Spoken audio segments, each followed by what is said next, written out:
Today we're featuring foundation training founder, Dr. Eric Goodman. Welcome to Wild Ideas Worth Living, an adventure podcast presented by REI Co-op, the brand who helps get you outside through gear, classes, and adventures. We talk to experts who have taken a wild idea and made it a reality so you can too. From people who have climbed the tallest peaks, started thriving businesses, and even broken records, some of the wildest ideas can lead to the most rewarding adventures. I'm your host, Shelby Stanger, and I hope you enjoy this show.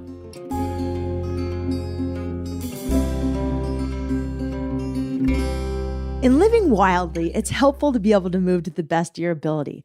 I sit in a chair, stand at my computer to create this podcast, and sometimes I develop imbalances that make it tough to run or surf or adventure as much as I want. We all have our stuff, so today I wanted to bring on a guest that's been recommended by many, Dr. Eric Goodman. He's the founder of Foundation Training, a movement-based training program. Surfers like Lakey Peterson and Brad Gerlach, the late climber Dean Potter, even actors like Chris Hemsworth, Rob Lowe, Jeff Bridges, and Matthew McConaughey, even Dr. Joseph Mercola, if you know who he is, all of these guys have done and benefited from foundation training. I first learned about Eric in the program from The Inertia, a site I've written for a while. My partner Johnny bought his video course and mitigated chronic lower back pain with some simple exercises. I tried it and was able to cure some nagging IT band issues and have been running pain-free ever since. So whether or not this movement practice or another type of movement practice is right for you, I thought Eric had a really good story.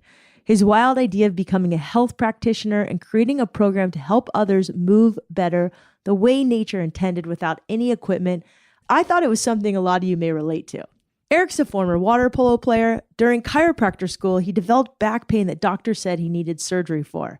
Instead of surgery, he developed a series of exercises that really helped him, and he started using it with others. In 2008, he was hired to help train the U.S. men's Olympic water polo team. They ended up taking the silver medal, and the rest is pretty much history.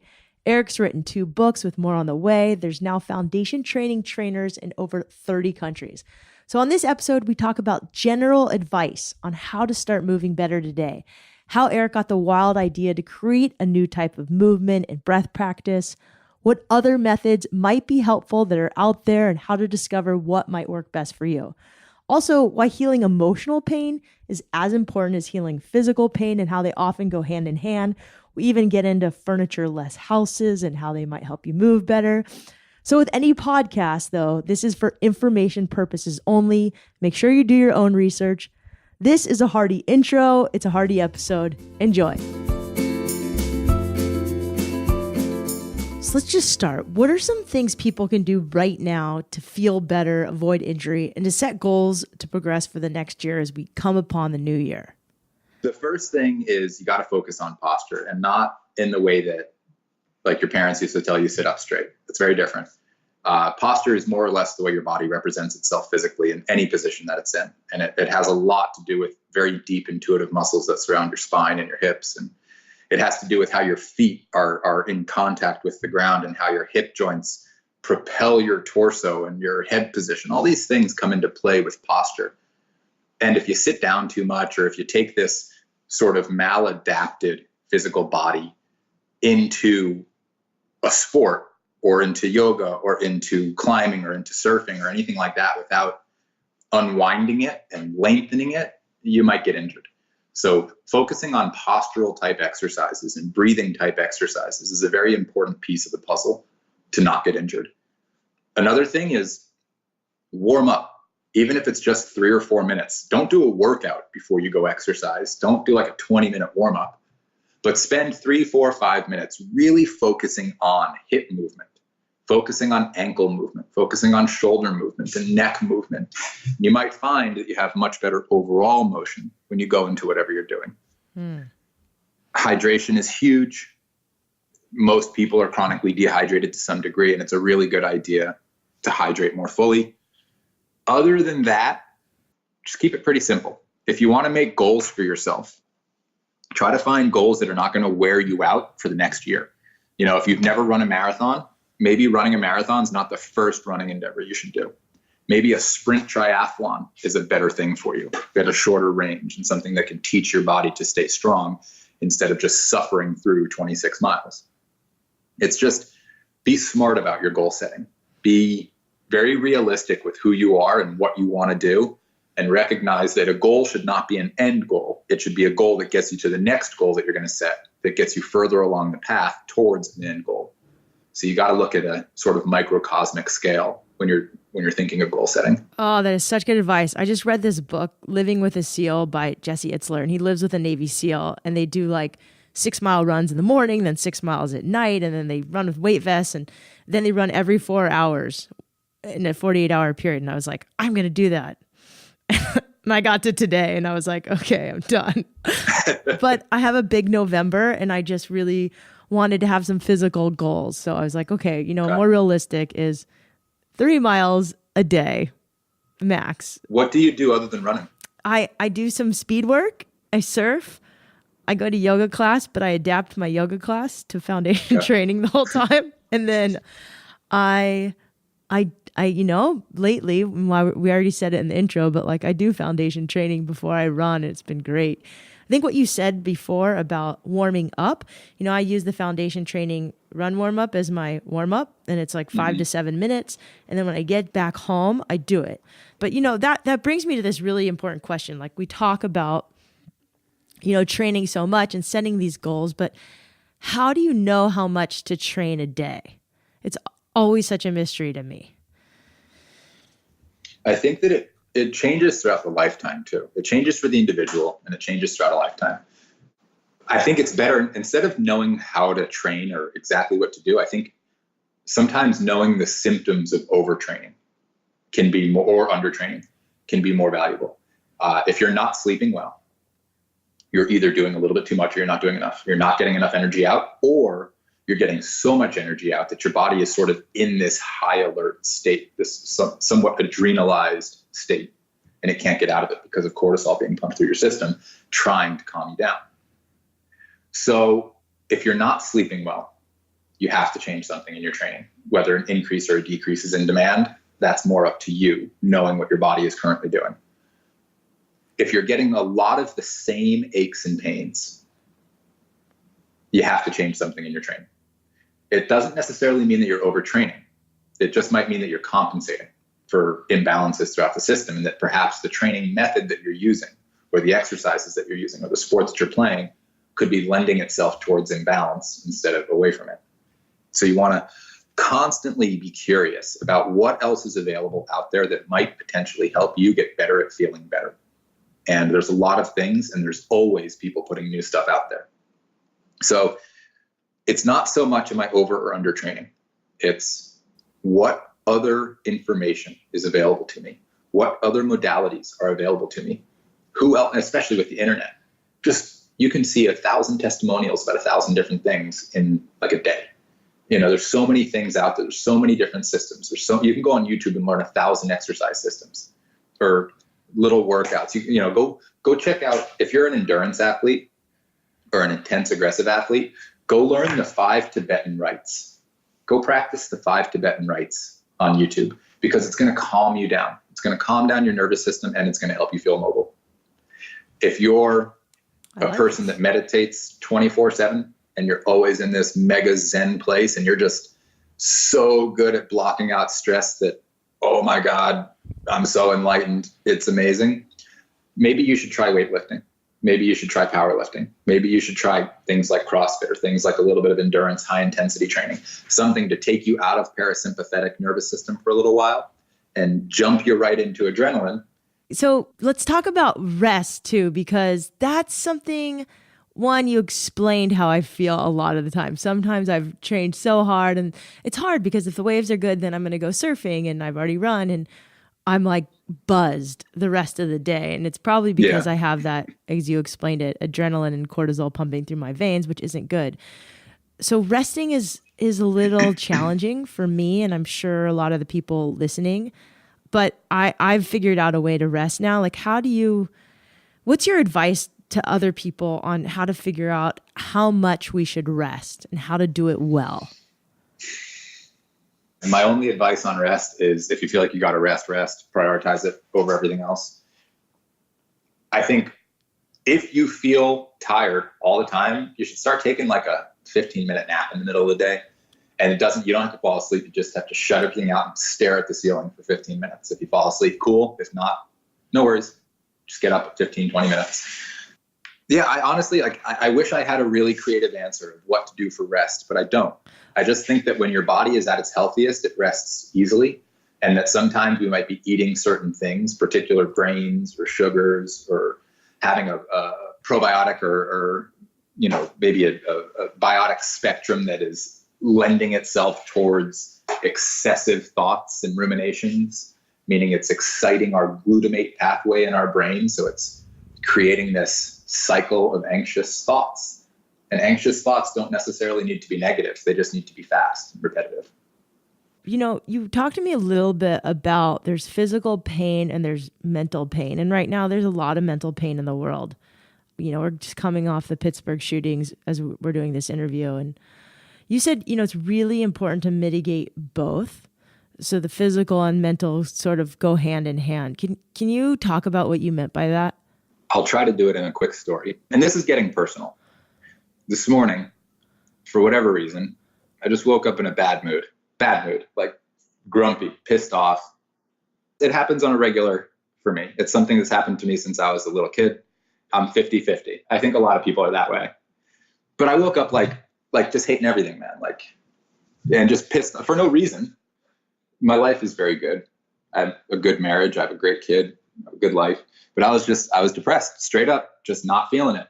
So I got out of the house, took my dog to our closest beach, I put my feet in the water, and I did about 5 or 6 rounds of something called Wim Hof breathing method. All right. We've had Wim on the podcast. I think most people know who he is. Yeah, everybody knows Wim. He's super famous. He's awesome. And I did it. You know what? I felt good. And what was interesting is my hips were tight. My hamstrings were tight. And after I did the Wim Hof breathing, they weren't. I was able to kind of playfully gallop along the beach for a moment before I came back in. And I came back in and I felt better mentally and physically. And then I was able to go about the rest of my morning and then come over here and do a podcast with you very easily, very comfortably. And that leads me to mental and physical pain, because they are really one and the same. They're very different. But they're one and the same. There's still energy transmitted to the spinal cord, translated by the brain into sensation. And they're both very painful. Anxiety is miserable. Depression is miserable. Fear and all those things, they're miserable. Just as miserable as when your back hurts or when your foot can't feel better and you can't walk accurately. You have to limp. Yeah, it's all the same. If you're limping physically, it's the same as being in a crummy mood and limping mentally, not being able to interact with people the way you wish you could. And well, damn it, you just can't have somebody come to you and make you better in either of those, really. Getting through a whole lifetime of being a human being with a human brain and the spectrum of imbalances that come with that, physical and mental, we really have to take our initiative to learn skills, to get ourselves out of pain and to get ourselves to feel better. Nobody's going to come and do it for you. No relationship is going to save you. No success is going to save you. No mountaintop is going to save you. But the journey to the mountaintop might.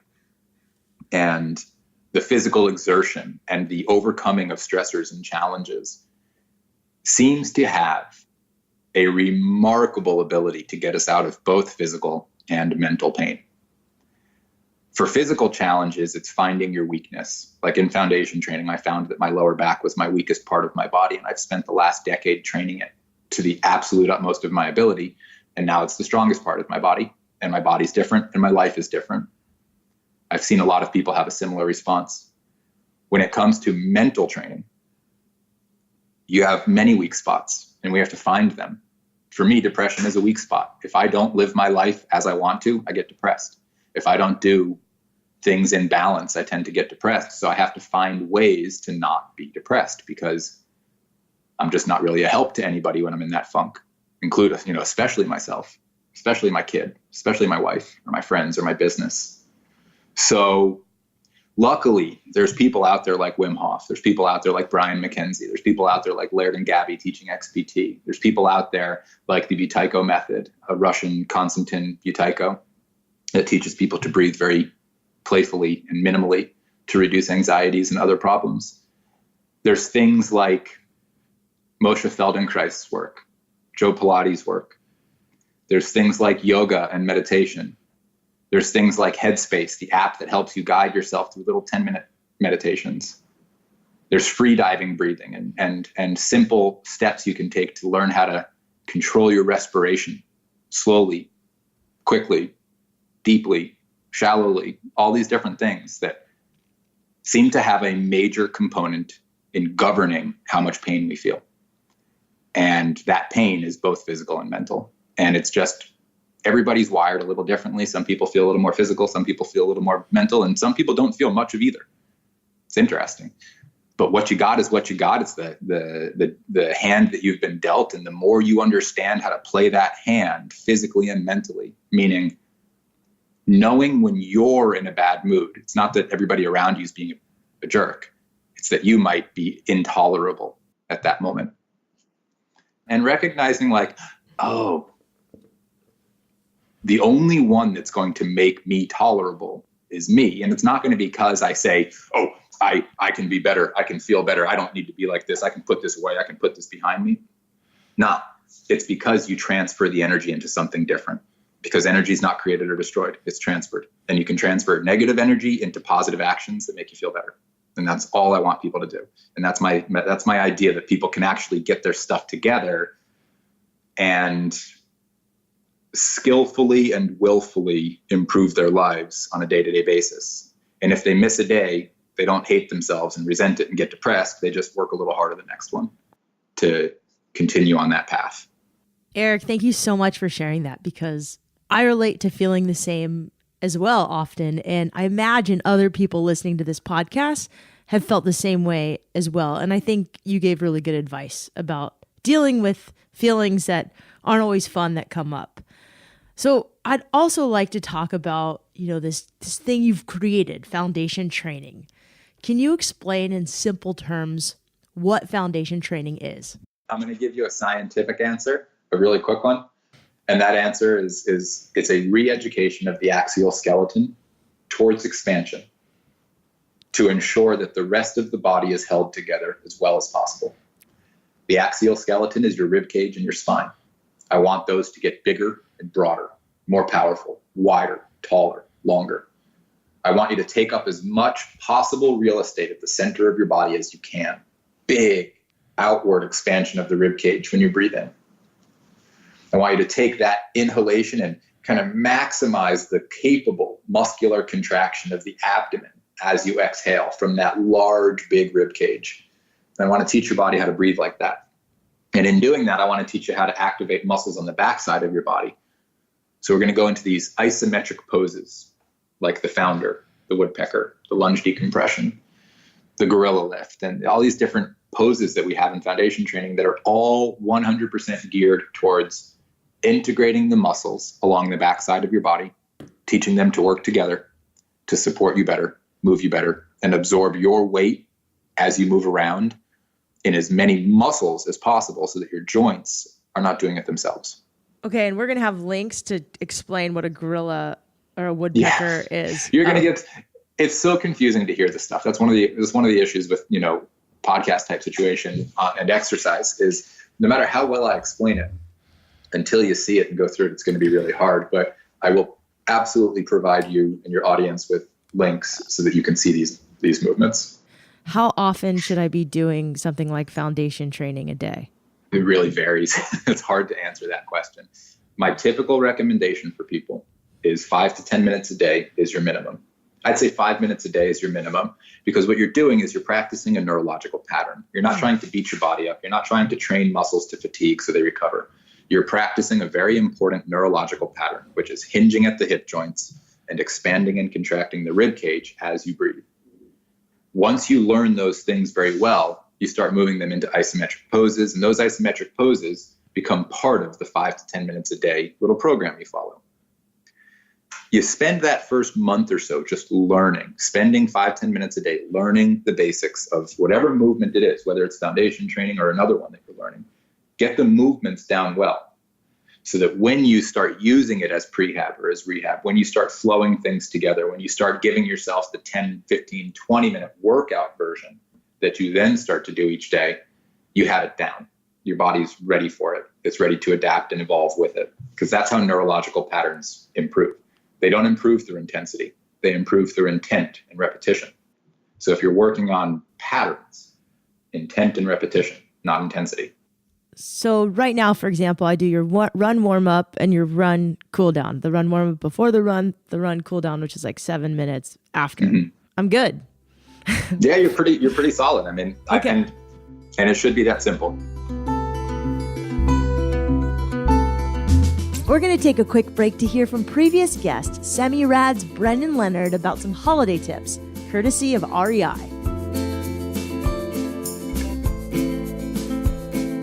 We all know how fun it can be trying to make the holidays perfect for everyone. And although your family probably loves the idea of you stressing out until you get sick or exhausted just as much as you do, maybe don't do that this year and get yourself a little something special, some sanity. Instead of getting up at 5 a.m. to be first in line for a holiday sale, try getting up at 5 a.m. to get first chair. Or instead of running yourself ragged trying to do everything, try going for a run and taking care of yourself. Maybe ditch last-minute shopping for your loved ones and go last-minute sledding or surfing with your loved ones instead. You know, outside. Wishing you simpler holidays from me and from REI.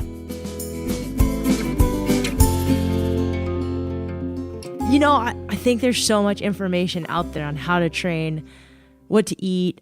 How do you know, as someone who's more of an expert in this field, like how should we know what to listen to and what to follow? Don't get all of your advice from podcasts, but use the podcast to point you in the direction of the research you do. But do your research. Listen to people like, I'm going to give you a couple names and research these people.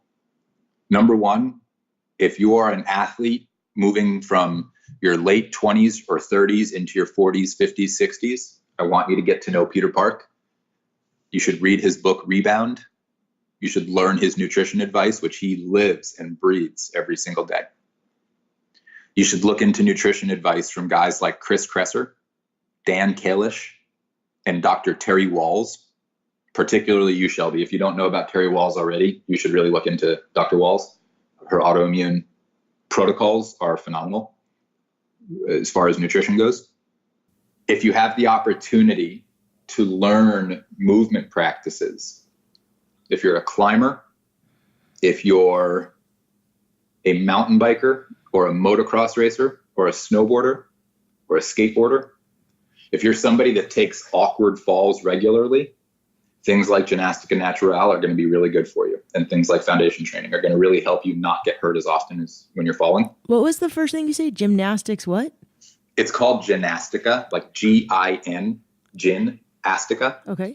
It's a Brazilian form of movement that really mimics jiu-jitsu and is taught and developed by a really brilliant practitioner named Alvaro Romano and his son, Rafael Romano. But if you're looking for longevity in basic, I go to work, I live my life, I like my weekend warrior sport, I like to go surf or climb or hike or whatever. If you're looking for maintenance and the ability to keep doing that into your 50s, 60s, 70s and beyond, look at foundation training and look at Peter Park's book, Rebound. You've trained some interesting people. So what was it like to train Chris Hemsworth? I mean, I really want to know what he looks like with his shirt off, but that's probably not. He is such a handsome man. Yeah. I mean, I feel like an incredibly lucky guy. So no, you've trained Chris Hemsworth. You've trained so many great people. I love the story of Barney Miller, though. Can you maybe just briefly tell us about working with Barney Miller, who's a quadriplegic surfer and just an awesome guy? Yeah. So first, you mentioned the word trained, and I've trained with a lot of people, but I'm not really a trainer. I teach. I teach these people, and I spend as much time with them as is necessary to teach them and send them on their way. And sometimes as is the case with guys like Chris Hemsworth and his brother Liam, I've taught, like they've put their trainers through my certification program. So after we meet and do our initial stuff and we kind of stay in touch, they'll have somebody with them teaching them foundation training that way. It's pretty cool. Barney is one of my favorites. He's a great guy. He's a good friend. But like a lot of my friends, we became friends through treatments and through kind of a patient-doctor relationship initially. Barney has a C7 burst fracture, which sucks. I mean, it sucks. It's a paralysis from C7 down. So he's in a wheelchair. He has pretty incredible use of his upper limbs. And that use has increased dramatically since we started doing decompression breathing with him, which is one of the major principles of our foundation training work. Barney started doing that a few years ago, almost 4 years ago now. And he has seen a pretty drastic improvement in his overall progress and recovery since implementing a few of the exercises of our work that were applicable to him and to his body and to his situation. We work really hard on decompression breathing, and all of the trainers and physical therapists that work with Barney have literal hours of video recordings that Barney and I have done together, showing them different ways to work with him. And then he's got a guy named Josh down in Carlsbad that Barney works with. That is one of the most talented practitioners I've ever seen with paralysis type patients. And Josh is somebody that I went in. I just wanted to watch what they were doing and just learn from him. I do foundation training. I do things inside the body. He's taking them into resistance training and all these different really impressive movements. And it was quite cool to watch Josh and Barney work together. I actually learned a lot that day. But my role with Barney has been trying to get his body to accept all of the other treatments that he's doing better. And that's a big thing that foundation training does as an accessory, is it kind of helps your body get more out of whatever else you're trying to do. And that's been a big part of the recovery this past few years for Barney, has been, all right, Barney, correct your posture in the chair. Learn how to move your arms in these very specific ways that start to strengthen them and start to create space all around the C7 vertebra, everywhere we possibly can. Things called the sphere of tension and these different things that he's actually able to do. We have a couple of videos that show the difference of him moving with a decompressed torso versus without. It's pretty remarkable to see the difference. I just wanted to add that, now he just won the ISA Adaptive World Championships. Indeed, he did. He's about the coolest guy you'll ever meet. He's also, anytime I talk about Barney, I just get a big smile on my face. He's a really happy guy. He's a really inspiring guy. You mentioned that I was a pretty serious guy. And I am when it comes to medicine and helping people. I love it. That's a huge part of my life. But then I get around a guy like Barney and you can't, you're not serious. You're just laughing the whole time. The guy's infectiously positive and playful. And he takes his healing more seriously than anybody I've ever met. And he's also extremely playful and extremely positive. But if you haven't looked into Barney Miller as a listener, go check out his, there's a movie on him called You and Me, about him and his wife, Kate, who's a beautiful singer and recording artist. And there's a book about them as well. And the story is extraordinary and very inspiring and very cool to hear. Yeah, we went to the premiere. It was a great movie. So thanks for sharing that. Who else is foundation training for? Runners, rock climbers, people sitting at a desk. Is it anybody? All of those people. Okay, everybody. It really is for anybody, because anybody that tries to breathe better and tries to stand with better posture and trains the muscles that are really deep to the muscles you see, the multifidi muscles, the stuff that's between the vertebra, the stuff that's deep within the hip joints. If you train that well, if you find your weak points and instead of going into your strong stuff, you try to strengthen your weak points, which is what foundation training is built on, you're going to notice a tremendous improvement in the way you feel. And then you're going to take those improvements to whatever you do. So it's not like a surfer should do it because they're a surfer. It's a human being should do this because they're going to feel better as a human being. And if that human being likes to surf, chances are they're going to feel better and perform better while they're surfing. So anybody with a back injury should be looking into this. If it doesn't work for you, there's lots of other things, but you should at least be looking into it and trying it. And that's how you got into it, right? A back injury. That's what started this whole journey for me. Was I have a very ugly low spine. I have major degeneration, L4, L5, S1. I have herniations all the way from my T12 down to my sacrum, every single level. And I don't have any disc of any kind between L4 and L5, and my L5, S1 have fused together. Over time, the bones have actually invaginated and become one. So my low back is screwed up. So screwed up, in fact, that in order to get out of it, I had to come up with all these exercises. And then I had to keep coming up with them because my back kind of kept creeping up on me again. So I had to keep making them better and better and better and better. And that's been a decade's worth of evolution and practice now on a daily basis. And my back's getting better. Foundation training's getting better. And somehow a lot of people are getting better too. But it does come from my injury. 100%. This work is here and is strong because my back was so bad at a young age that I was supposed to get a fusion surgery that I refused. And yeah, now here I am. I'll be 38 at the end of next month. And I was told I needed surgery at 27. So that's almost 11 years. That's great. And I've been getting better and better since then. And I surf substantially better now than I ever have. And I can do a lot of other things. I can trail run really easily now. I can mountain bike. I can play. I can have a really good life.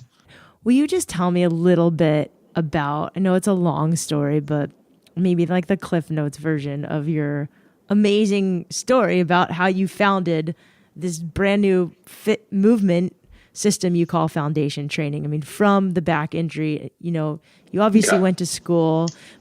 I'll try to give you a timeline. So 2007 is when I was told I needed fusion surgery, and I've been experiencing pain since 1999 when I was 19 years old. I was in my last year of chiropractic school in 2007, 2008, and I was told I needed fusion surgery, but I was also a pretty good chiropractor. So here I was in 2007, I was told I needed fusion surgery. I started doing these exercises to get myself better. They started working by the end of 2007. I was offered this really remarkable internship / gig with Dr. Terry Schroeder, who was also the head coach of the U.S. Olympic team. And by the middle of 2008, I was successfully training an Olympic team towards their first medal in 20 years that they got on August 8th of 2008. And I got these amazing testimonials. And I realized at that time that there was something to the exercises I was doing for myself because I had been teaching them to all of these Olympians for almost a year now. And they were getting stronger. They were doing less weights. They weren't lifting many weights anymore. They were doing a lot of body weight work every day in addition to their pool training. And I was doing a lot of body weight work every day in addition to my treatments on people. And all of us were getting better. And that was this really interesting year from the end of 2007 to the end of 2008.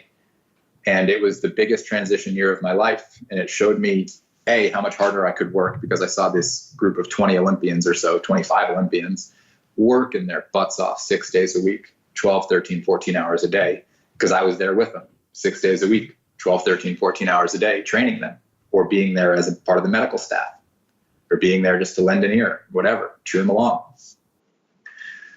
Because of the success of the Olympic team at the end of the year, I got an Olympic medal. It's on my wall. I love it. I got a silver. It's rad.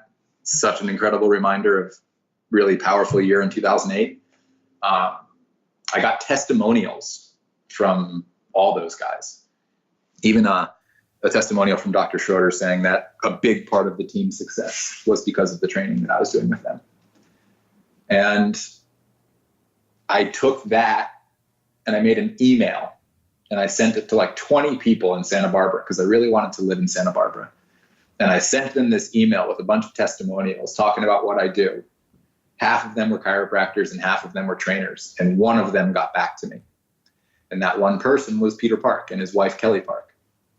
And that was now early 2009 when they got back to me. And I went to Peter's gym and I showed him a little bit about foundation training.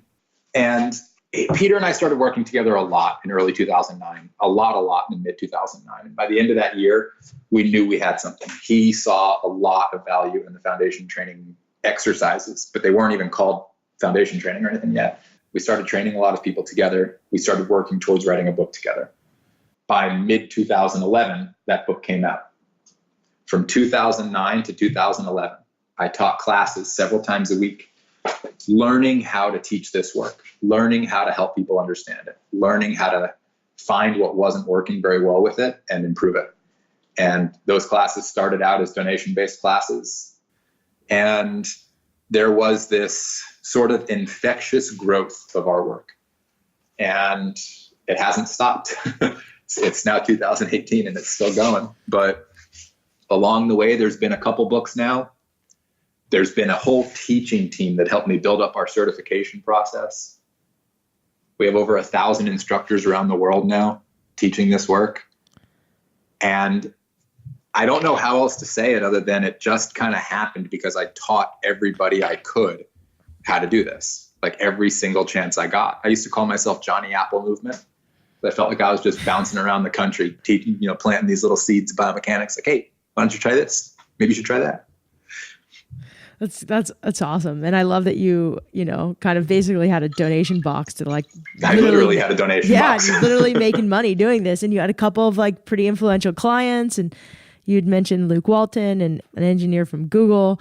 I want to go back because you had this wild idea to sort of start this movement. And I think there's a lot of people, like I said, who want to be yoga instructors or a different kind of health practitioner. Any advice to people starting out in this field of wanting to help other people? Like, what should they do? What should they start? What should they remember that helped you?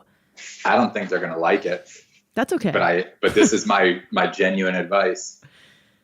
Anybody with a college degree can become a doctor in 4 years, can become a physical therapist in 2 to 4 years, can become an acupuncturist in a couple of years, can become a rolfer or a high-level massage therapist or some clinician. You can find a license to work with people on their health and gain a lot of knowledge along that pathway. The knowledge and confidence you get from being a licensed practitioner in the health field will help you teach everything you teach with more knowledge, more understanding of what goes wrong in the body. It's easy to make things go right. It's much more important that you understand how things can go wrong. Pathology is such an important part of being a practitioner of any kind. I suffered through grad school. I made it through it. I got my license. I love what I learned. But the structure of school was just miserable. And it really taught me that sometimes you just got to get through it to get to the other side. And that's what's made me a really good instructor too. That's what's made me a good teacher, is I see all those people trying to understand and I see the challenges they've had. Go through the struggles, get your degree, put yourself through it, get creative, get confident, teach everybody you can. And when you don't know something, don't know it. Go learn it. Go get better at it. Don't pretend you know it. I know a lot of instructors out there that have very successful careers. And I know a number of people that for no reason at all, other than working hard on themselves and then teaching other people, have made really wonderful careers helping people. But I really believe that a license allows you to touch more people, teach more people, and treat more people, plain and simple. Ever since I was young, like since college, I went to college in Orlando and I grew up in South Florida. And I always wanted to get out of there, not because it's a terrible place. It's wonderful, but it wasn't for me. And I always said, like, I'm not going to go where I think I need to go. I'm going to go where I really want to go. And then I'm going to become successful there instead of becoming successful somewhere and then trying to figure out where I want to go and trying to figure out where I want to be. And I moved to Santa Barbara in 2008 because I had visited here before and I loved it. And I just wanted to live here. So I said on many occasions to myself and to others, go where you want to be and then become successful. Do not put all of your effort into becoming successful right where you are if it's not where you want to be now and you already know it. That would be a huge mistake. Any advice? You're a dad now. I mean, congrats. Your little kid is so cute. Advice to raising kind of super mobile kids. I mean, eventually she's going to go to school, sit in a chair. Like, how do you do it? It must be really fun to also watch them move because they are so mobile. Well, I successfully did it by marrying a pediatric physical therapist. We don't have much furniture in our house.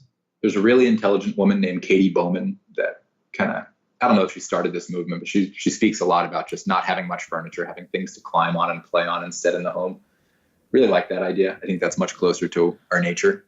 Wait, tell me about this, because we have no furniture in our house and it drives me crazy. In our bedroom, we just have a bed. There's no nightstands. There's no dressers. There's nothing.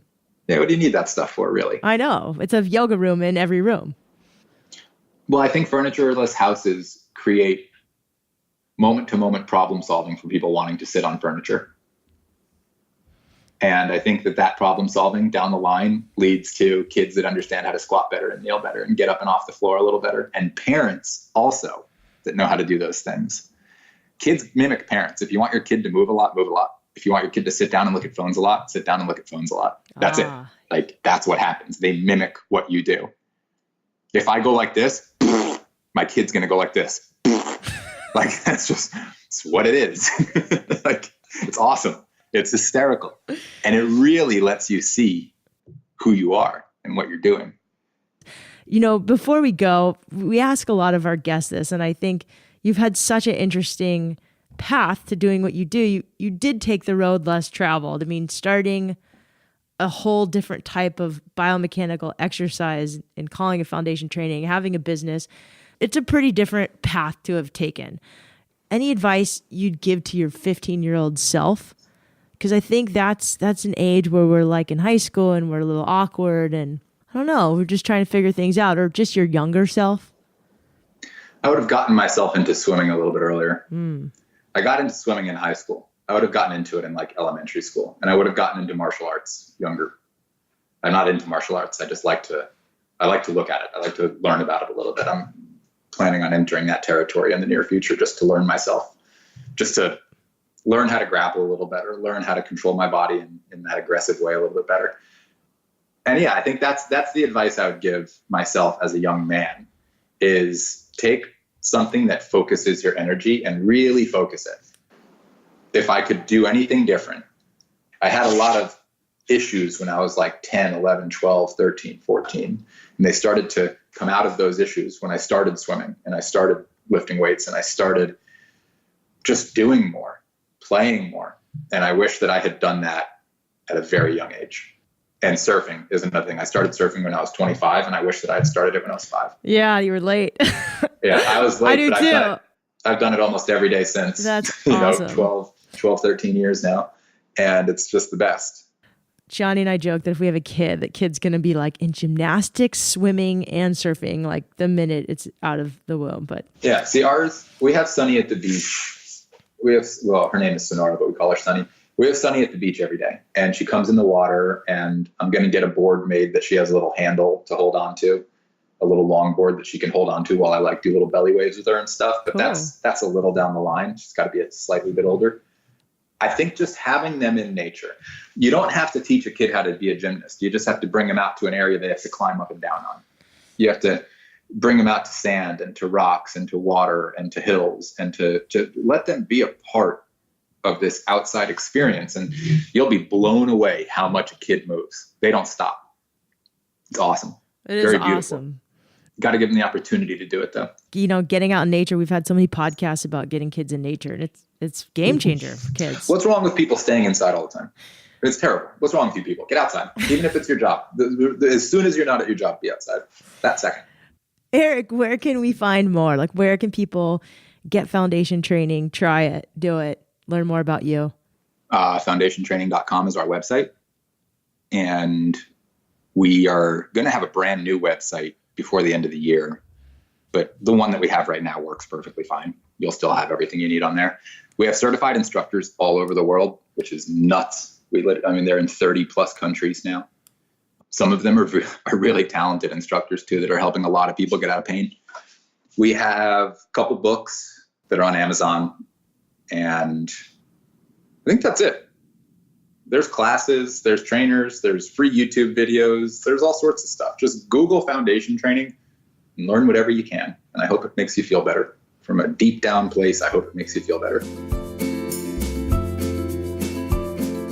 Thanks to Eric for doing this podcast. Thank you to author and publisher Karen Rinaldi, who suggested we do this interview. And thanks to you for listening and writing reviews on iTunes. TRX Tim, AJ Nashville, Tear Bear 2015, Carol Rose Kish. There's been so many of you. I so appreciate it. Okay, you've got a week to write me a letter. Go to info@wildideasworthliving.com. Tell me your wild idea. What are you doing in the next year or this past year that I should shout out on the final episode of the year? So my goal is to read these out loud, or at the very least post them, because I think we can all be inspired by each other. So many of you have written me that you're doing really wild things, moving to different places, going on big adventures. Someone just told me they were going to thru hike 100 miles over their break. That's awesome. And I'd love to hear from you. So thank you for listening to the show. Thank you again for your reviews on Apple Podcasts and iTunes. If you haven't written one and you have something nice to say or a suggestion, we all read these. So does REI. This show is a labor of love. So this is how you can show your love for helping us keep this show free. Wherever you are, remember, the best adventures happen when you follow your wildest ideas. We'll see you next week or the week after that. Enjoy.